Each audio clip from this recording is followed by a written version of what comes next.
Halo guru-guru hebat, kesempatan kali ini saya akan presentasi hasil diskusi pada ruang kolaborasi modul 1.4 mengenai budaya positif. Sebelum lanjut, saya akan perkenalkan anggota dari kelompok kami yaitu Ibu Made Cipriani, Ibu Hani Rafiko, Ibu Desi Wahyu Mariati, dan Ibu Agus Setiawan. Dengan fasilitator Bapak Muhammad Sadik serta Ibu Liputu Eka Sulistiawati sebagai pengajar praktek. Pada ruang kolaborasi kali ini disediakan 4 kasus. Kasus yang pertama, Ibu Santi sakit sehingga tidak dapat masuk dan mengajar, dan Bu Eni sebagai pengganti. Mengetahui hal itu, Vivi dan Natali acuh tak acuh dalam belajar dan tidak mengerjakan tugas. Ibu Eni menyapa Vivi dan Natali dengan ramah untuk mengerjakan tugas dan bilang bahwa Bu Eni khawatir ditegur kepala sekolah. Keesokan harinya, Ibu Santi memanggil Vivi dan Natali untuk memperbaiki kesalahan yang ada. Lalu Vivi dan Natali meminta maaf. Namun Ibu Santi menanyakan kembali apa yang mereka bisa lakukan untuk menggantikan rasa tidak dihormatinya Ibu Eni. Setelah berpikir sejenak, Natali dan Vivi mengusulkan mengadakan sebuah diskusi kelompok dengan teman-teman sekelasnya.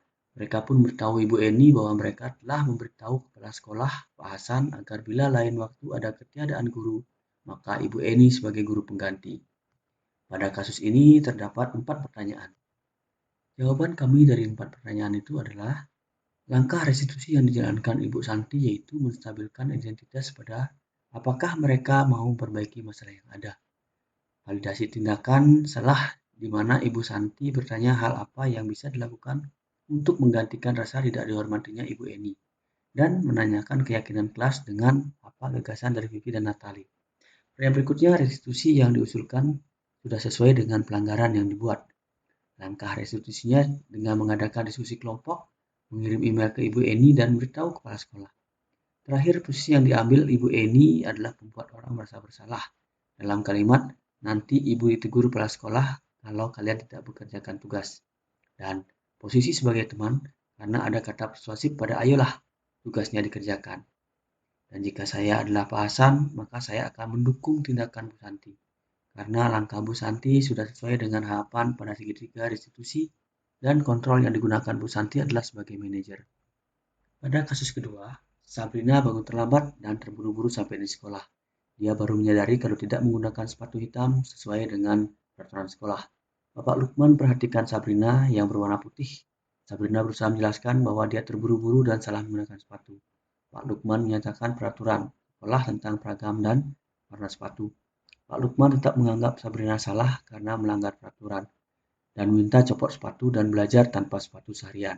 Sabrina pun dengan berat hati mencopot dan dia tidak berani keliling sekolah karena malu dan lebih banyak berdiam diri di kelas tanpa alas sepatu.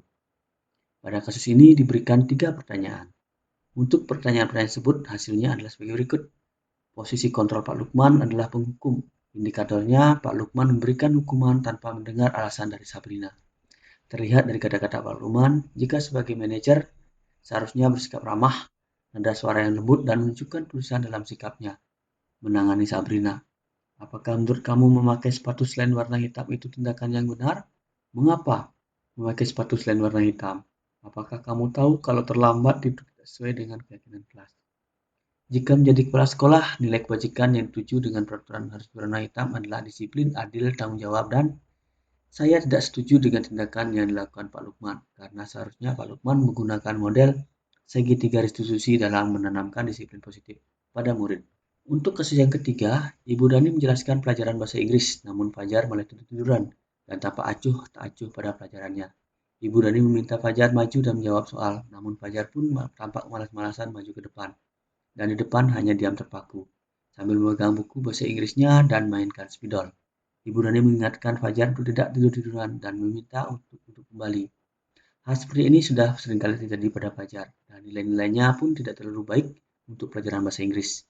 Pada saat ditegur oleh Ibu Dani, Fajar hanya menjawab, tidak tahu Bu. Ibu Dani pun menjawab, lirih, kamu tidak kasihan sama Ibu ya? Ibu sudah capek-capek menjalankan kamu. Dan Fajar pun diam membisu.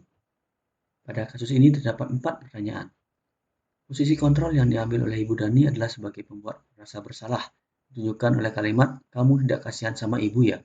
Kebutuhan yang diperlukan oleh Fajar adalah kebutuhan akan kebebasan. Jika Ibu Dani mengambil posisi pemantau, Dia akan menyimpulkan data yang dapat dari catatan pembinaan sikap sebagai bukti atas perilaku Fajar. Pertanyaan biasa diajukan, Fajar, apakah kamu tahu kita sedang belajar bahasa Inggris? Apakah kamu tahu konsekuensinya kalau kamu tidur saat pelajaran? Jika saya adalah kepala sekolah, saya akan mengambil posisi kontrol sebagai manajer dengan mempersilahkan Fajar untuk mempertanggungjawabkan perilakunya. Kasus keempat, Anto dan Dino sedang bermain bersama di lapangan basket dan tiba-tiba menjadi emosi dan mengadakan kontak fisik. Menarik kemeja Anto sampai 3 kancingnya terlepas.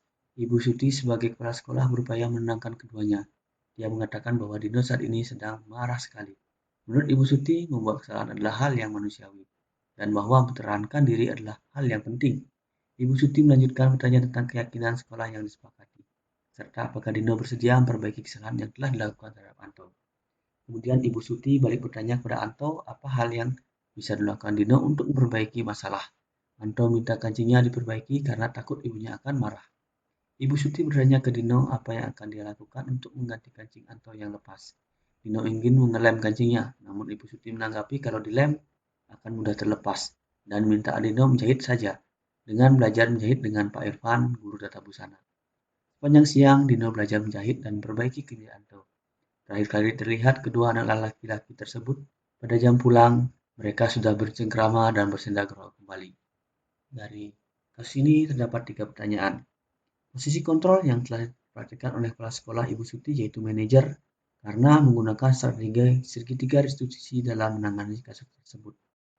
Ibu Suti menguatkan Dino dengan mengatakan bahwa membuat kesalahan adalah hal yang manusiawi dan bahwa mempertahankan diri adalah hal yang penting.